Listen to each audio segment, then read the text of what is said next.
Bueno, antes que nada quiero agradecer a los organizadores de este evento la invitación para presentar este libro de Guillermo Yates, Un mundo pequeño, el futuro de la libertad en la era global, que para decirlo rápidamente es un llamado para que sigamos poniendo atención a las instituciones, y por ello hay que entender las reglas del juego como un elemento fundamental para lograr un mayor nivel de progreso económico. Al final de cuentas, lo que Guillermo hace en este libro es analizar cómo las instituciones y el cambio en las instituciones hasta lograr reglas del juego cada vez más eficaces son una condición necesarísima para lograr un mayor progreso económico, definido como, y la definición es mía, no de Guillermo, esa capacidad que tenemos los seres humanos para producir más y mejores bienes y servicios para un mayor número de gente. Ya en el prólogo se cita al mismo Guillermo y yo me permito citarlo. Dice Guillermo: en el largo plazo, la historia de la humanidad es la historia del progreso y de la selección de las mejores instituciones, es decir, la selección de las mejores reglas del juego. Esto es lo que lleva a un mayor ingreso per cápita y a una extensión de las expectativas de vida. La importancia de las instituciones. Luego, en la página 124, Guillermo cita nada más ni nada menos que a Douglass North, Premio Nobel de Economía, quien dice lo siguiente. Dice, me refiero a North: la evolución de las sociedades es función de la cantidad y calidad de los seres humanos, del dominio humano sobre la naturaleza y de la estructura que los seres humanos imponen en su interacción. La comprensión de la interacción entre los factores demográficos, tecnológicos e institucionales podría proporcionar conocimientos fundamentales en la evolución de la sociedad. ¿Qué es lo que dice North y que Yates retoma a lo largo de todo su libro? Pues que la evolución de la sociedad, la mejora en las condiciones de vida de los seres humanos, es una función, primero que nada, de la cantidad de los seres humanos. ¿Por qué importa la cantidad? Vuelvo al ejemplo de Robinson Crusoe. Robinson Crusoe, perdido en su isla, ¿sí?, sobre todo antes de que llegue viernes, solito, ¿qué posibilidades tiene de mejorar considerablemente su nivel de bienestar? Pues prácticamente ninguna. Tendrá que conformarse con sobrevivir y no morirse de hambre. De la calidad de los seres humanos. Y ahí entra todo el tema, por ejemplo, de la educación y de la formación de capital humano, que yo defino como todos esos conocimientos teóricos y habilidades prácticas que nos permiten realizar un trabajo cada vez más productivo. Del dominio que el ser humano tiene sobre la naturaleza. Evidentemente que esto es muy importante, pero no menos importante, como dice North, la estructura que los seres humanos imponen a su interacción, o dicho de manera más sencilla, las reglas del juego, que son tanto informales, por ejemplo los usos y costumbres, como formales, que los seres humanos nos damos para poder vivir civilizadamente. Y en ese sentido, el libro de Guillermo es un nuevo llamado, y estos llamados nunca estarán de más. Es más, yo creo que están de menos, hacen falta muchos más, para considerar la importancia de las reglas del juego para el progreso económico, algo que, tal y como yo entiendo las cosas, ya está en Adam Smith, y en concreto en La riqueza de las naciones de 1776. En la introducción que hace Smith al libro cuarto de La riqueza de las naciones, dice lo siguiente, y lo voy a citar textualmente, Adam Smith, dice: la economía política, fíjense, considerada como uno de los ramos de la ciencia del legislador o del estadista, se propone dos objetivos distintos. El primero, suministrar al pueblo un abundante ingreso o subsistencia, o, muy interesante, aquí Smith se corrige, hablando con más propiedad, habilitar a sus individuos y ponerles en condición de lograr por sí mismos ambas cosas, un abundante ingreso y subsistencia. Y el segundo objetivo que tiene la economía política como una de las ramas de la ciencia del legislador es la de proveer al Estado República de rentas suficientes para los servicios públicos. A mí me parece que aquí encontramos un claro antecedente de estas corrientes del pensamiento económico, que serían, por un lado, el análisis económico del derecho y, por el otro lado, el institucionalismo. ¿Sí? ¿Por qué? Porque Smith concibe a la economía política como una de las ramas de la ciencia del legislador. ¿Y cuál es la tarea propia del legislador? Pues redactar y promulgar las leyes que van a regir nuestra convivencia. ¿Sí? Y esas leyes deben de ser lo suficientemente eficaces para lograr los objetivos que dice Smith, que los seres humanos podamos, ¿sí?, de manera autónoma, independiente, generar un ingreso suficiente que nos permita vivir bien y que a su vez le permita al Estado recaudar los impuestos. Yo cada vez que digo esto me muero la lengua, pero en fin, para poder llevar a cabo sus tareas esenciales, ¿sí? El progreso económico depende mucho más de las instituciones, de las reglas del juego, que de las políticas económicas. Y uno de los problemas que enfrentamos hoy en día es que en la gran mayoría de los casos a los economistas se les prepara para pensar y poner en práctica políticas económicas, olvidándose muchas veces de las instituciones. Es mucho más importante las instituciones, las reglas del juego, que las políticas económicas, que al final de cuentas tienen como objetivo general, y me refiero a las políticas económicas, modificar los resultados que de manera natural, sin la intervención del gobierno, se dan en los mercados, y eso siempre es, por lo menos, muy aventura. ¿Sí? Bueno, el libro centra la atención en la evolución que han tenido las instituciones. En la evolución que han tenido las instituciones, producto o consecuencia muchas veces de la competencia entre las mismas, competencia que hoy en día, como lo señala Guillermo, gracias a los maravillosos avances que hemos tenido en términos, por ejemplo, de comunicaciones, se vuelve cada día una competencia más fuerte. Déjenme poner un ejemplo muy claro. Yo puedo hoy en día, si puedo conectarme, como yo digo, enredarme, ¿sí?, conocer, leer las constituciones políticas de prácticamente todos los países del mundo. Y eso me permite comparar unas con otras, y si tengo los conocimientos suficientes, poder decidir cuál es mejor, cuál es más, vamos a decirlo así, eficaz para lograr el progreso económico. En la página 125 del libro encontramos la siguiente afirmación de Guillermo. Dice: en el mundo actual, caracterizado por la vívida dinámica de la revolución del conocimiento, muchos muros se han derribado, lo que ha incrementado la capacidad de elección de los ciudadanos y ha generado la mejora institucional consecuente. Miren, el año pasado en nuestro país, México, pasamos por un proceso de reformas institucionales que, quiero yo pensar, lo que buscan es precisamente que los mexicanos contemos con reglas del juego más eficaces para lograr progreso económico. Hoy, de forma creciente, dice Guillermo, las instituciones compiten y la tecnología derrumba compartimentos otrora estancos. Hoy los seres humanos tenemos la posibilidad de conocer como nunca antes la habíamos tenido, y eso, entre otras cosas, nos permite comparar, y en la medida en la que esto sea posible, también nos permite tomar decisiones. Y luego en la página 166, ¿sí?, dice Guillermo lo siguiente: la revolución del conocimiento ha desatado de forma acelerada el achicamiento del planeta, poniendo a competir las formas de organización de las más diversas sociedades. Las reglas de juego que permiten a cada individuo disfrutar de los beneficios de sus acciones y cargar con los costos de sus errores podría ser la síntesis de este descubrimiento institucional milenario llamado libertad. Y con esta frase de Guillermo llegamos a uno, vamos a decir así, de los puntos centrales de su libro. ¿Instituciones para qué? Reglas del juego para qué?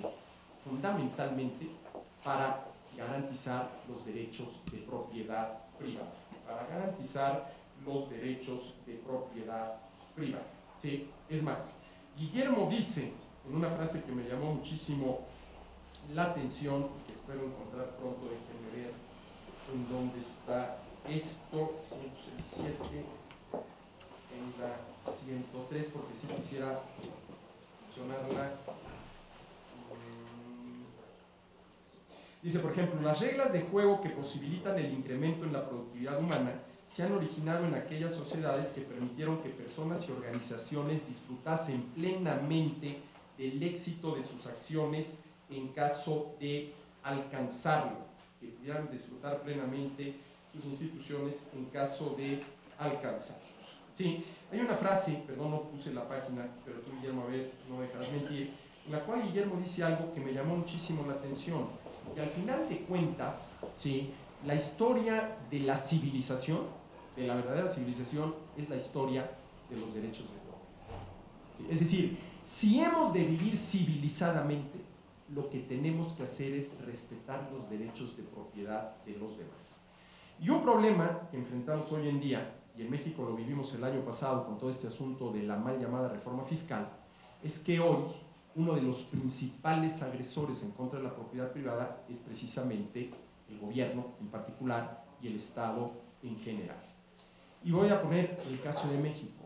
En este país basta y sobra, por ejemplo, que el Poder Ejecutivo Federal proponga cobrar más impuestos y que los legisladores lo aprueben para que al día siguiente tengamos que entregarle al gobierno una mayor proporción del producto de nuestro trabajo, que en eso consiste pagar impuestos. La pregunta es, si el gobierno tiene esa enorme facultad a la hora de decidir qué impuestos cobrar, a qué tasas cobrárselos y a quién cobrárselos, podemos decir que en este país el derecho de propiedad sobre los ingresos está plenamente reconocido, puntualmente definido y jurídicamente garantizado. Yo la verdad es que lo dudo mucho. ¿Instituciones para qué? Bueno, Guillermo ya lo dijo muy claramente, para garantizar el derecho de propiedad. En la página 103, Guillermo dice lo siguiente, bueno, ya la mencioné, las reglas del juego que posibilitan el incremento en la productividad humana se han originado en aquellas sociedades que permitieron que personas y organizaciones disfrutasen plenamente del éxito de sus acciones en caso de haberlo alcanzado. Y luego, en la página 77 está la frase que andaba luego buscando y se me perdió, pero aquí está. La historia del derecho de propiedad es la historia de la civilización. No, yo no lo había visto nunca tan claro. ¿Sí? La historia del derecho de propiedad es la historia de la civilización, porque la convivencia civilizada supone, antes que otra cosa, respetar la propiedad de los demás. Respetar la propiedad de los demás. Luego, Guillermo menciona a muchos autores. Otra de las grandes virtudes de este libro es la cantidad de autores y libros y artículos y papers que se mencionan, verdaderamente impresionante, precisamente tocando este tema. A mí me queda claro que presentar un libro, lo que uno tiene que hacer es dejar en quien lo escucha sembrar la semillita para que salgan a comprar el libro. Y no van a comprar el libro, sino a leerlo, ¿sí?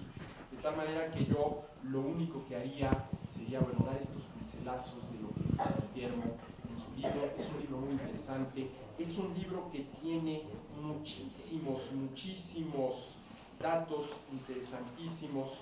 Por ejemplo, este dato que yo no lo conocía, que viene, déjenme ver dónde viene, en la página 122, ¿será la página 122? La página 58.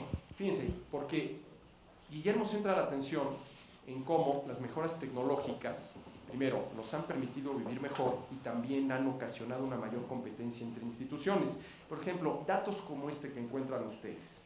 Mientras que a la radio le tomó 38 años alcanzar los 50 millones de usuarios, a la televisión 13, a internet 4 años y al iPod 3 años, Facebook alcanzó los 100 millones de usuarios en menos de 9 meses. Si Facebook fuera un país, sería el cuarto país más grande en cantidad de habitantes entre Estados Unidos e Indonesia. El libro de Guillermo está lleno de estos datos muy interesantes. Déjenme nada más, ¿sí?, mencionar otro, porque a lo mejor ustedes no lo saben. Dice Guillermo, recientemente científicos de la British Science Association realizaron un listado con los 10 inventos que más modificaron la vida cotidiana del hombre en los últimos 100 años.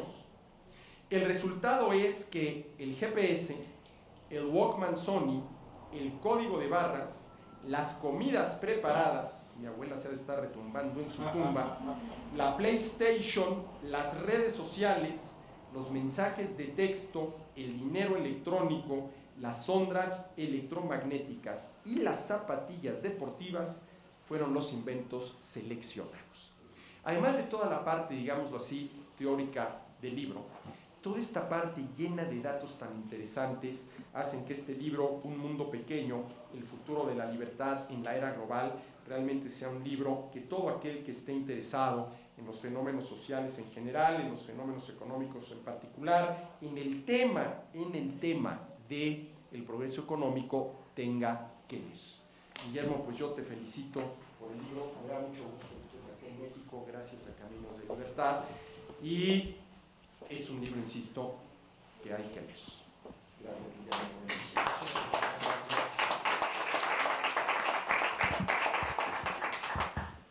Bueno, ahora le vamos a pedir a Esteban González Cerrejón que nos haga el favor también de darnos unas palabras. Esteban es miembro fundador del Movimiento Libertario de México, colaborador en diferentes instituciones legales y asistente de investigación en el Centro de Investigación y Docencia Económicas. Esteban, por favor.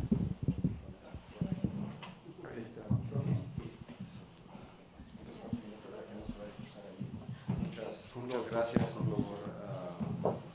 invitarme a las organizaciones, a Caminos, a la Fundación Atlas, y bueno, gracias al maestro por un pequeño mundo, el futuro de la libertad en la era global. Es muy difícil hablar después de Arturo Dam, entonces intentaré hacerlo mejor y bueno, trataré de acortar para no ser repetitivo, pero y dar un par de comentarios porque me interesaría iniciar el debate con mi participación.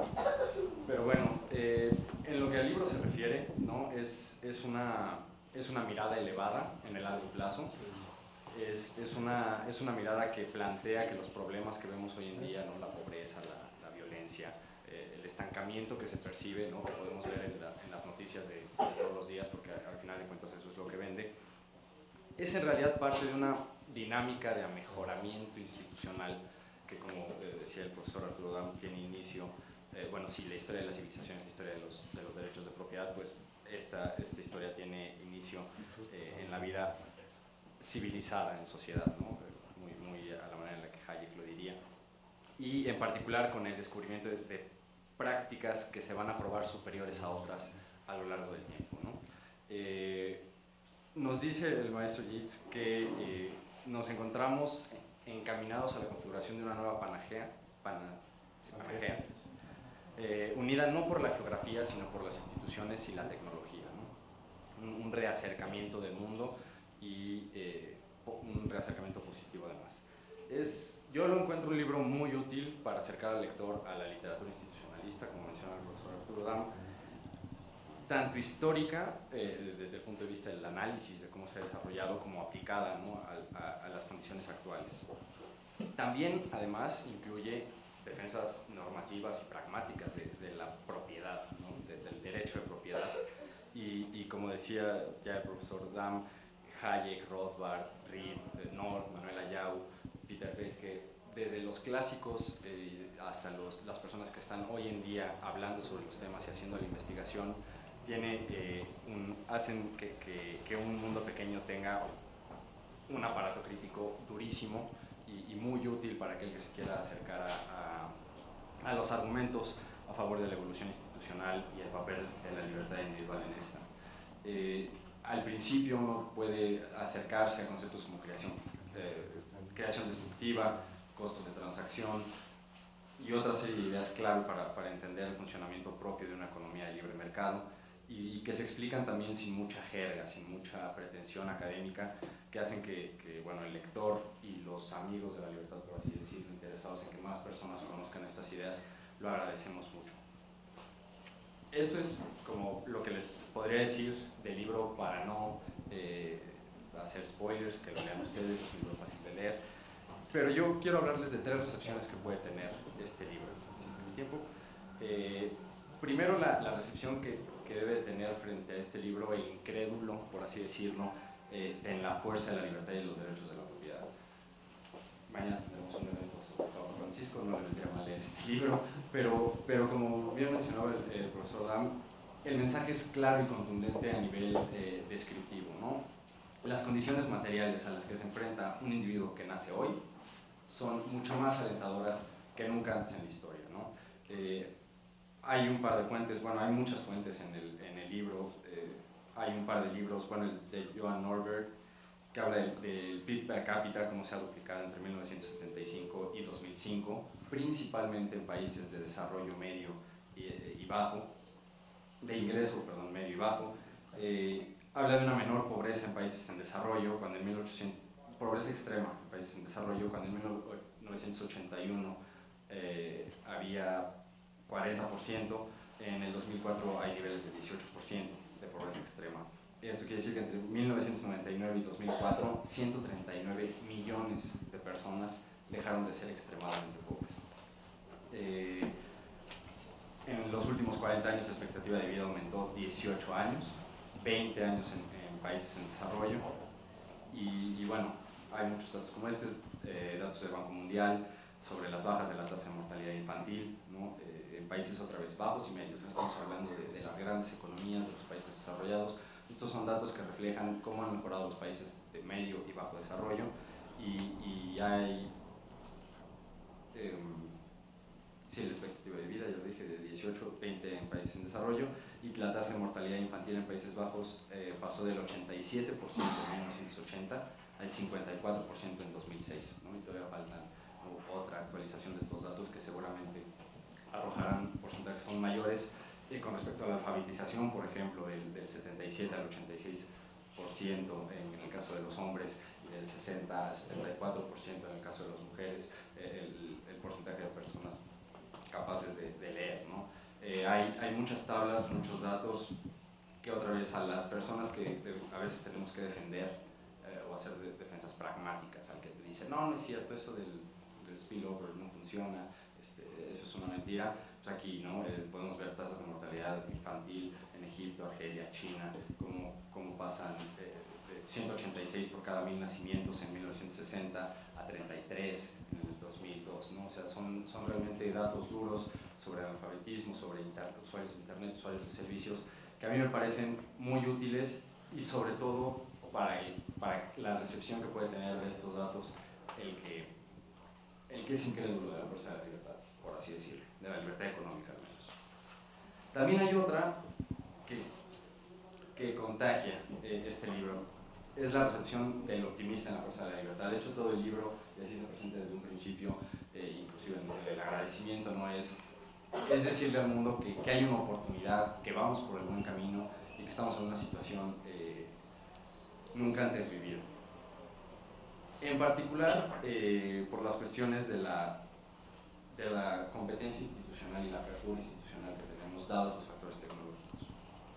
La globalización, definida, bueno, Tyler Cowen, la definición la retoman en el libro, dice que es este proceso que expone a una mayor competencia, no solo productos, sino servicios, prácticas y valores culturales, ¿no? Y entonces, esta globalización fomenta un ánimo de competencia institucional que ha planteado varios autores y que ha reflejado aquí desde la visión darwiniana, de Douglas North, de Hayek. Y que bueno, está bien, ¿no? O sea, sí es cierto que estamos mejor que antes. Todas las cuestiones que mencionó el profesor Dam, no las voy a repetir, me ahorro esa parte de la ponencia, y me lleva a la recepción del escéptico, a la recepción que tiene el escéptico, no de la fuerza de la libertad, sino de sus alcances y de los obstáculos que encontramos hoy en día para este mejoramiento institucional. ¿Estamos realmente en un mejor presente o vemos mejor hacia el futuro? Hay un dato por ahí que habla sobre la mejora de las instituciones políticas, ¿no? Que entre estos efectos de la globalización, bueno, menciona algunos, como que la globalización conduce a la paz, a disminuir los incentivos para el conflicto, el libre comercio es el camino más rápido para eliminar el trabajo infantil, el comercio, la apertura y la globalización refuerzan a los gobiernos democráticos y responsables y al Estado de Derecho, ¿no? Además de la globalización y de las instituciones económicas se habla o se toma de manera tangencial las instituciones políticas. Nos da el dato que el 58.2% de la población vivía ya en democracia en el año 2000. Hoy no sé a qué cifra haya aumentado este porcentaje de gente que vive bajo la democracia, pero que a mí al menos me abre la duda y quiero plantear este primer conflicto. Si bien por un lado tenemos más acceso a información y podemos comparar instituciones y podemos tomar decisiones de manera mucho más informada, seguimos estando sujetos a un modelo político institucional conocido como el Estado-Nación Democrático, a día de hoy, que se toma precisamente como, no la paraje, pero la panacea, ¿no? Se toma muchas veces como el fin o la culminación de este desarrollo institucional que deriva en las constituciones políticas y en las instituciones que vemos hoy en día, pero que no necesariamente es cierto. En términos de competencia e instituciones políticas, yo creo que si hoy vemos a todo, o miramos hacia los lados en un mapa, lo que vamos a encontrar son estados-nación. Pero si tomamos la mirada a la que nos invita este libro, ¿no? A la mirada de largo aliento, a la mirada de qué ha pasado con el desarrollo institucional desde el inicio de las sociedades en Mesopotamia, Babilonia, este tipo de cosas, creo que tenemos hoy un panorama bastante reducido, ¿no? Ha habido imperios, ha habido ciudades-nación, ha habido ciudades-estado, ha habido ligas de ciudades, ha habido una serie de competencia, de maneras de organizarnos políticamente, que de repente cerca del siglo XVIII desapareció, que llega una idea dominante, que se plasma y que no hay manera de escapar a ella. Una parte importante en el desarrollo o en la renovación de estas prácticas, y lo menciona en el libro, es el nacimiento de los burgos y el escape de las ciudades feudales para el establecimiento de nuevas ciudades. Entonces, una primera pregunta o un primer punto que a mí me gustaría se desarrollara después en el debate es ¿qué podríamos hacer hoy en día similar a eso? ¿No? Vemos a Romer intentar charter cities, vemos que las startup cities se están volviendo un tema, pero al final siempre vemos que hay estados-nación interesados en que los proyectos fracasen y no tenemos hoy en día experimentos que podamos decir, así como los burgos se iban y decían voy a probar esta nueva manera de hacer las cosas, hoy no tenemos nosotros esa posibilidad y yo creo que nos estanca. Y ya me queda muy poco tiempo, pero el otro lado, el otro punto que yo quisiera remarcar es el de la propiedad intelectual, porque el caso de la propiedad privada creo que es muy fuerte, creo que es muy sólido, pero en el caso de la propiedad intelectual creo que sí, se podría coser aparte, ¿no? Creo que quizá estaría limitando la innovación y la productividad de la manera en la que le incentiva el respeto a la propiedad privada física. Hay hace poco el Legatum Institute hizo un seminario que se llamaba ¿Qué diría Hayek hoy? Y el profesor Adam Martin de la King's College en Londres hace un argumento, les recomiendo que lean el artículo, es muy muy corto, y plantea dos argumentos por los cuales desde una perspectiva hayekiana se podría plantear un programa abolicionista de los derechos de propiedad intelectual, como los tenemos hoy en día. Por un lado, está lo que se percibe como un mecanismo perverso de competencia, que, bueno, como una pequeña introducción a la competencia en Hayek, dado que la producción capitalista no es así una estructura de meter inputs y tener outputs, sino que hay un problema estructural para alinear bienes y capital heterogéneos en combinaciones que puedan satisfacer deseos de las personas. La competencia tiene un proceso o un papel muy importante en este proceso. Y el problema, el argumento de Martin, es que las instituciones actualmente generan a lo que él llama trolling patent, ¿no? Así como el troll de internet. Hay organismos e instituciones que en vez de buscar profit, en vez de generar ganancias o generar bienestar para tener un ingreso, buscan lo que Buchanan llamaba rent seeking, ¿no? Y no es una generación de riqueza, sino es una transferencia de riqueza para las reglas, o a través de las reglas. Y lo que menciona Martin es que la Suprema Corte, por ejemplo, en Estados Unidos, ha ido caminando hacia el derecho derecho de propiedad intelectual sobre cosas muy abstractas como el swipe to unlock o comprar con un clic. En el momento en el que las reglas te permiten patentar ese tipo de cosas, lo que tú estás generando son agentes que en vez de desarrollar tecnología o proteger tecnología, adquieren patentes con el solo fin de luego litigar a través de ellas y ganar dinero. Hay algunos datos empíricos de cómo además esto afecta no solo a las grandes firmas, sino a las firmas pequeñas, que son las que normalmente irrumpen más o innovan más los procesos importantes que se estarían frenando, ¿no?, bajo estas reglas, y que va, bueno, el otro argumento va muy de la mano con esto, ¿no? Se necesitan en realidad dos manos invisibles, y lo menciona aquí, la teoría de la evolución social en Hayek dice que a la par que hay un orden espontáneo del mercado, hay un orden espontáneo para las reglas que regulan ese mercado, por así decirlo, que coordina el orden espontáneo dentro de él. Y estas reglas, pues las mejores, como ya mencionó el profesor Dan, van a pasar a largo plazo, se van a consolidar, a menos de que haya un grupo que las gire hacia su interés particular, ¿no? Que parece ser el caso con estos defensores de la propiedad intelectual, que más que estar defendiendo, bueno, que lo que hacen es defender su interés y ganar dinero de esa manera. Lo que dice Martin en este punto es que la ley de propiedad intelectual sea de manera estatutaria. No es un proceso como el de la ley mercatoria o como el del common law que el profesor Yates menciona en su libro, ¿no?, que dan paso a esta mejor defensa de la propiedad privada física, sino que es más bien una cuestión impuesta de arriba hacia abajo.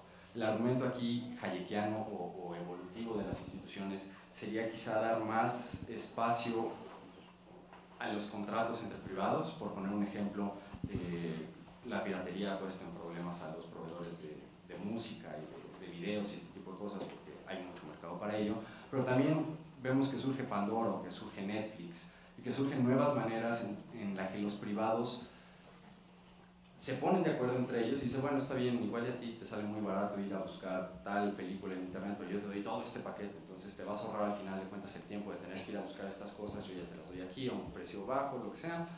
Esto es un ejemplo de cómo los contratos entre privados y cómo la innovación en los contratos, una manera más de abajo hacia arriba, por así decirlo, te puede generar a largo, después de la interacción continua, preceptos que puedan servirte como normas abstractas, ¿no? O sea, un poco como lo que es el common law y como lo fue la ley mercatoria, que sí están defendidos en este libro, pero que no es así en el caso de la propiedad intelectual. Entonces yo con esto terminaría mi presentación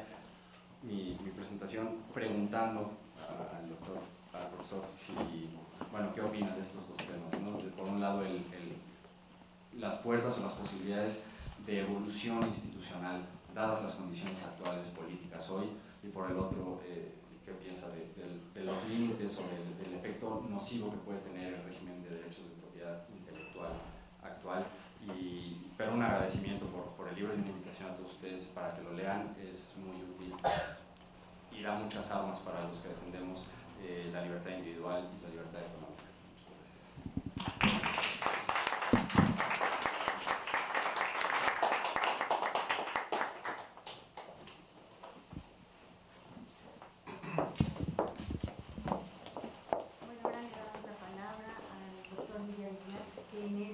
Presidente de la Fundación Atlas por una Sociedad Libre en Argentina, autor de 9 libros, el último de ellos es este, Un Mundo Pequeño. Y Guillermo, es un placer y un honor tenerte con nosotros. ¿Los dos?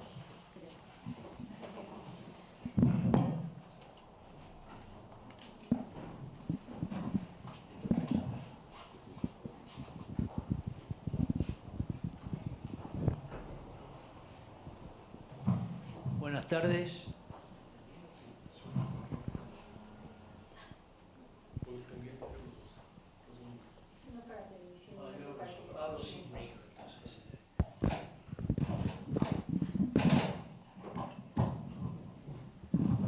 Buenas tardes, muchas gracias por venir.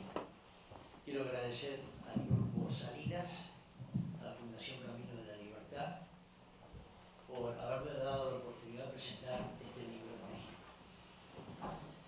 En realidad, Este libro nace con el tercer premio que me dieron hace 3 años en un quinto ensayo. Me encantó cuando dieron el tercer premio, pero me volví loco cuando vi que había 896 exponentes de este ensayo. Yo digo, Dios, ¿cómo me eligieron a mí de toda esa gente?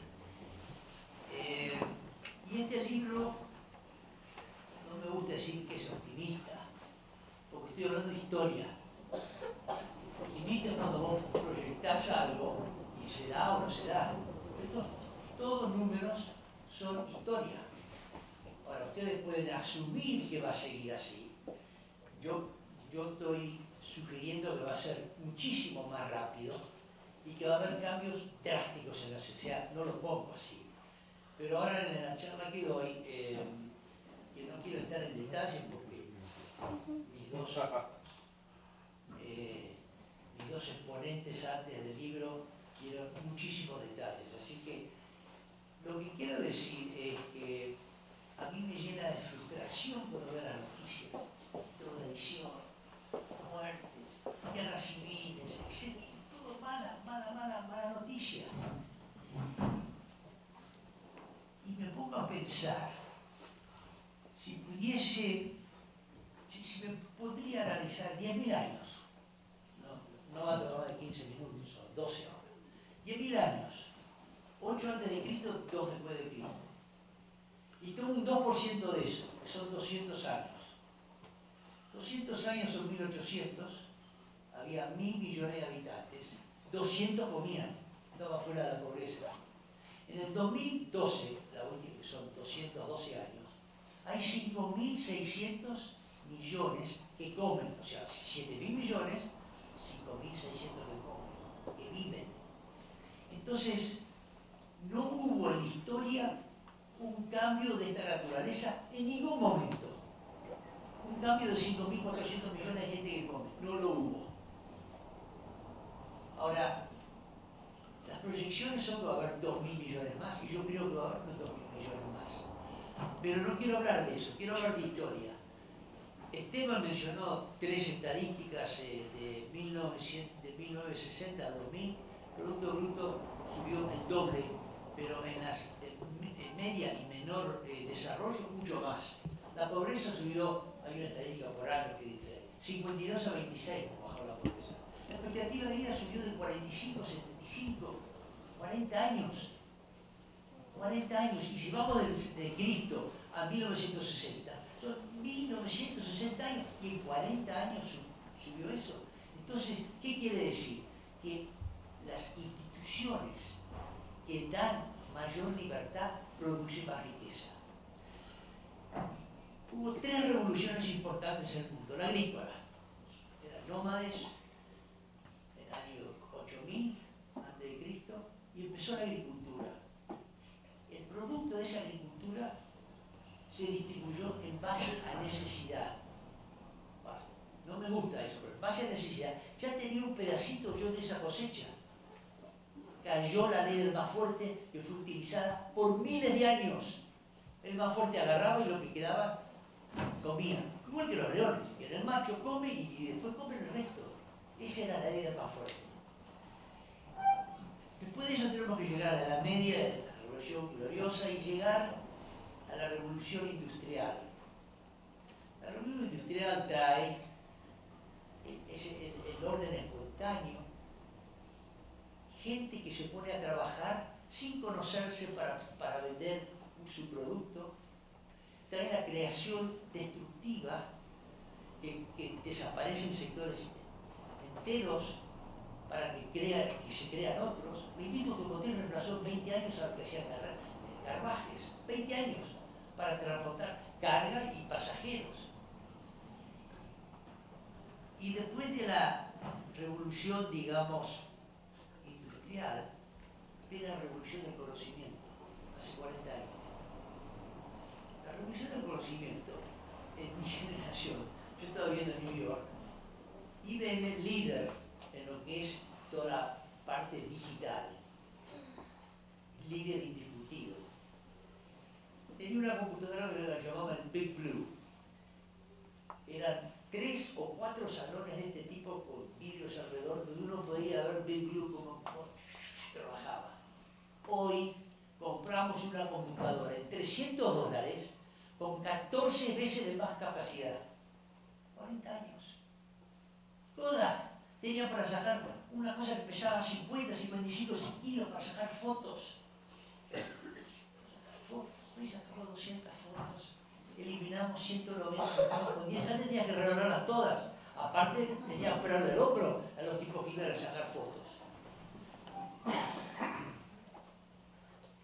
Esa revolución da paso, la revolución del conocimiento tiene 3 patas importantes: digital, informática y genética. La digital, informática, se juntaron y pusieron una sinergia impresionante, por lo que le dije recién. Pero la que va a cambiar todo va a ser la genética. Todo. Y hoy no sabemos lo que está pasando. Hace 10 años viajo en avión con un médico de Harvard. Y me dice que está produciendo órganos en Corea, en Tailandia, 10 años atrás. Yo no sé si lo tiene un ser humano ya producido. Porque no lo hacían en Estados Unidos porque estaba contra la ley. Entonces, esos cambios traen temor. ¿Por qué? Por la globalización tecnológica. Y es lógico que haya temor, porque así como están los humanos que están haciendo eso, están haciendo los robots que van a reemplazar el trabajo manual totalmente. Totalmente. En las plantas de automotrices, ¿cuánta gente trabaja y va a ser reemplazado? Entonces, es lógico que tengan temor. Es lógico que quieran poner una barrera para que pare esa ola de 50 pisos. Porque esa ola va a aniquilar todas las paredes que haya. La va a aniquilar, no tengo la menor duda. Ahora, ¿por qué? Hay 2 cosas que han cambiado acá que son sideralmente importantes. Tenemos un mercado mundial. No es más voy a vender en Argentina, voy a vender en México. Si no te concentras que vas a competir, un mercado. ¿Y qué otra cosa es diferente? Antes tenías que ir por una carretilla de carpetas y demostraciones que habías inventado porque tenías una buena idea. Edison te dice, fui a Rockefeller, se lo veía a ¿cómo se llama este que lo financió? Morgan. Hoy, el que tiene una idea ingeniosa no necesita capital, ni un centavo. Yo tengo una organización en Argentina, pero existen en todo el mundo. Japón, México, Estados Unidos, Europa. Son inversores que dicen, este señor tiene una buena idea, bueno, vení, vamos a invertir $25.000. $25.000 para probar las primeras tesis o conclusiones que tiene este inventor. No lo recibe el inventor, la plata. Se paga a abogados o patentes o lo que sea. Eso se llama startup. Si no pasa el test, se acabó el asunto. No hay cifras millonarias perdidas. Si pasa el test, pasa a la segunda etapa, que recibe $80.000. Recibe. Se usa para comprobar si la idea es viable. Y si pasa de ahí va a 250, etc. Se prueba si la idea es viable. Pero le quiero decir la mortalidad que hay. 300 empresas, esto no es un dato que saco, esto es real. 300 empresas de la Argentina que se presentan, 15 pasan. Porque los otros no se podían comprobar. Antes ibas con este carro de plata, si no andabas, te perdías todo, te perdías 1 millón, 2 millones, 3 millones, lo que ponían los inversores. Estos no son inversores que reciben acciones, son accionistas. La primera etapa, que recibe $25.000, recibe 3% de la compañía. Cuando te dan $80.000, recibís el 10%. Cuando te reban 250, eso no sé, porque depende cuál es el éxito que le ven. Pero no sé si conoce un tipo llamado Jones, que creó una compañía, trabajó 20 años y lo echaron. El tipo conseguía plata y le daban acciones, conseguía plata y le daban acciones. En un momento la mayoría dice, no me gusta lo que estás haciendo, y lo echaron. Tuvo que salir afuera, hacer de vuelta lo mismo, ganar plata y comprar su entrada en Apple. Entonces, este es un mundo diferente. Es un mundo donde es un comprador mundial y el otro es que hay miles y miles de gente de Nepal a Silicon Valley que tienen la misma información. Yo les recomiendo el libro Friedman, que dice The World is Flat. O sea, tenemos la misma información todos. Hay que ver quién la utiliza mejor. Y esa es la gran importancia. Y el problema que plantea Esteban, hay un problema mucho más serio, que no lo he explicado a propósito. Lo que están haciendo los privados en genética está lejos adelante de lo que el gobierno, la gente sabe. Van a cambiar la parte moral, ética, la legislación. Va a haber cambios enormes. No en 5 años, puede ser en 3 meses, en 1 año. Esto es una cosa, una catarata. Es como le dije, una ola de 50 pisos, yo la puedo ver. Tengo que decidir si hago la muralla o nado y la puedo surfear. Es así. Este tema es sumamente grave. O sea, va a haber 2.000 millones más, estoy seguro que lo pueden mantener, pero ¿qué pasa? ¿Qué hace esa gente que no tiene trabajo? Ocio. ¿Qué hace esa gente? Hay que tomar toda la educación y preparar para darles algo útil para hacer. Pero si no, va a haber millones. Hoy la cifra que le di es 5.600 millones de gente que come. A propósito, no le di la otra cifra. Voy de vuelta sobre la cifra inicial que le dije. 1.000 millones, 200 comían, 800 se han muerto de hambre. 2012, 5.600 comen, 1.400 son miserables. 1.400 millones. Entonces,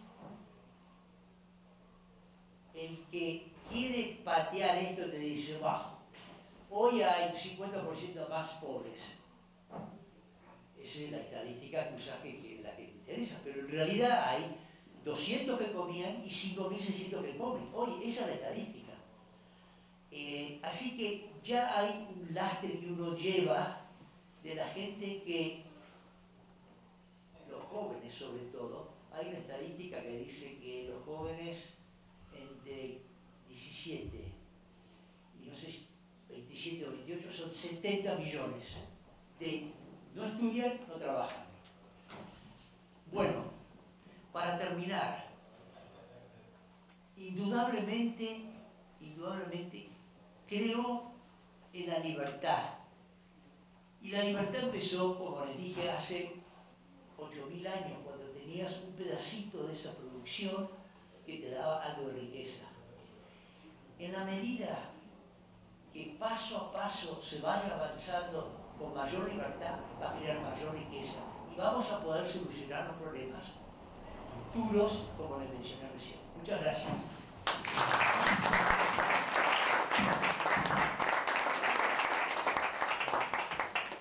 No sé si alguien tenga alguna pregunta o algún comentario para el pueblo.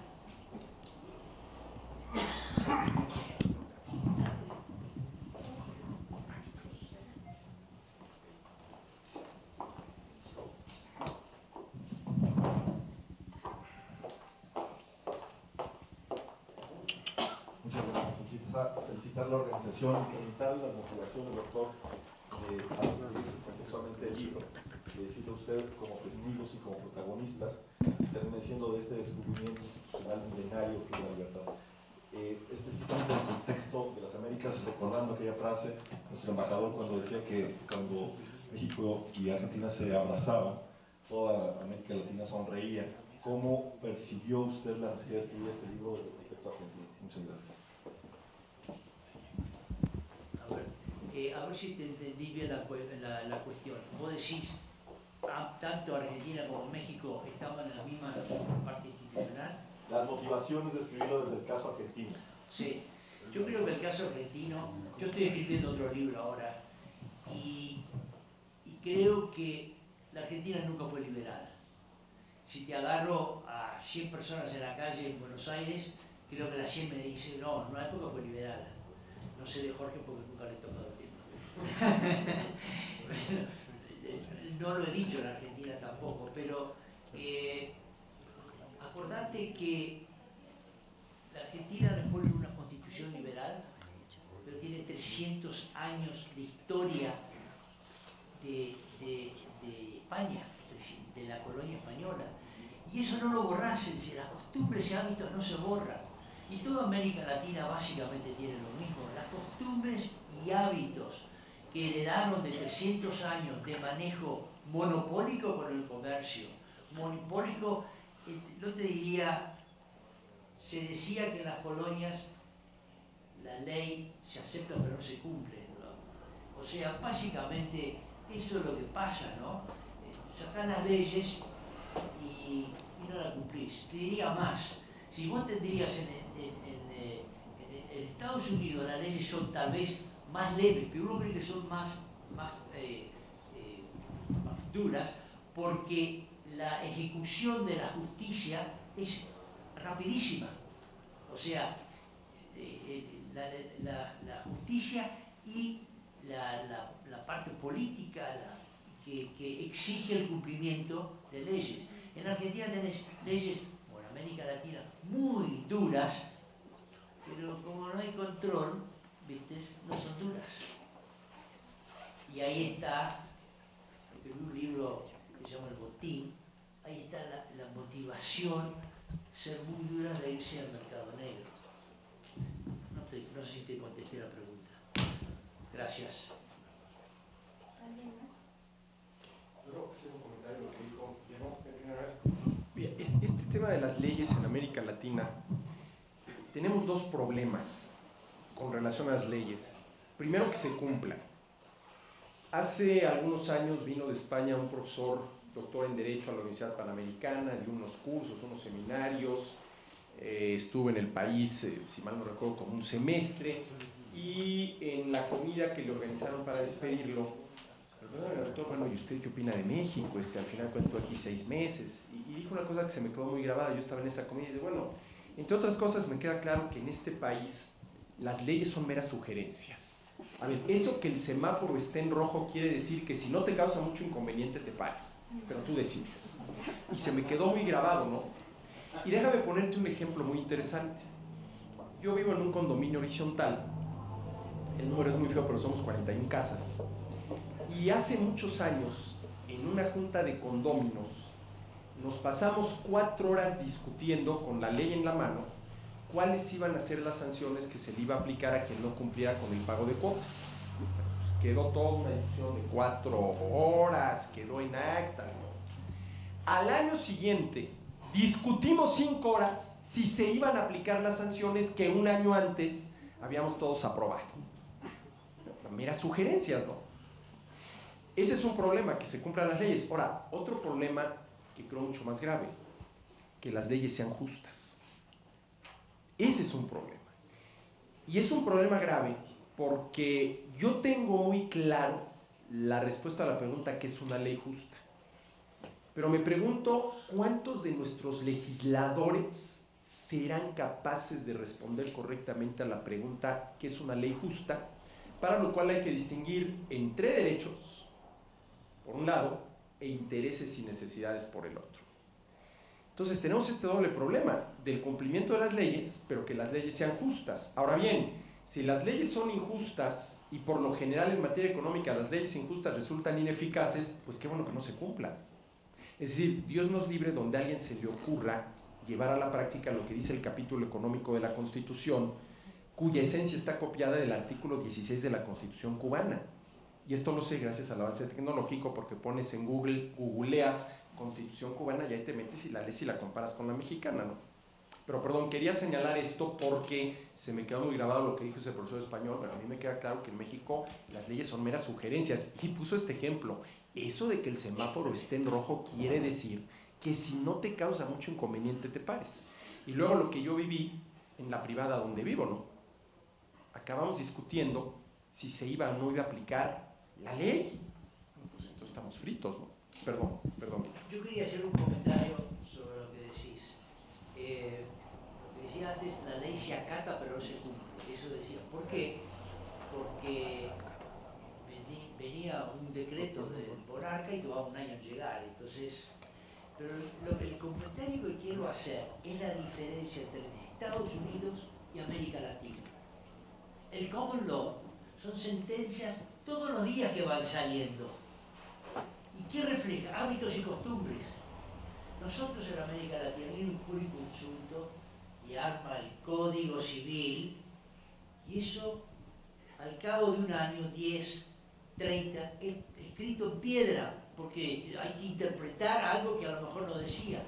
Así que tenés una diferencia sideral entre el orden espontáneo, que es sentencias que van saliendo y se aplican enseguida, a tener un código escrito 1886 o 1871 el civil y el otro es de minería en Argentina. ¿Cómo han pasado tantas cosas? Como decía lo de Big Blue de IBM, cacho de máquina, y hoy con $300 tenés 14% más de capacidad. Así que eso es lo que tienen, digamos, las leyes.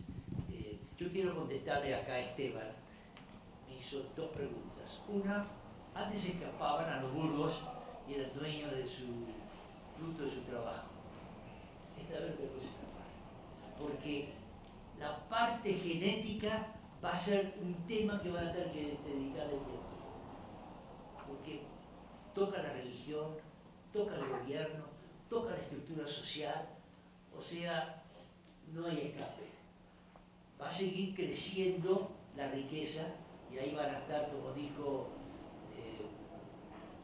Bill Gates en la reunión que hubo en Davos, en 20 años los 35 países pobres que dice el Banco Mundial no van a ser pobres.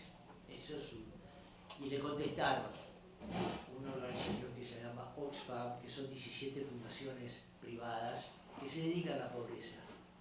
85 hombres ricos igual a 3.500 millones de habitantes. 3.500, que es la mitad de la población, 7. Yo creo que va a seguir produciendo riqueza, pero hay que tocar el tema qué hacemos con la gente que se queda sin trabajo. Es muy importante. Y el otro tema que me habías preguntado, propiedad intelectual, yo coincido 100% que no puede ser, es una patente de curso que se está dando, y estoy escupiendo para arriba porque me gustaría ganar algo de plata para estos libros.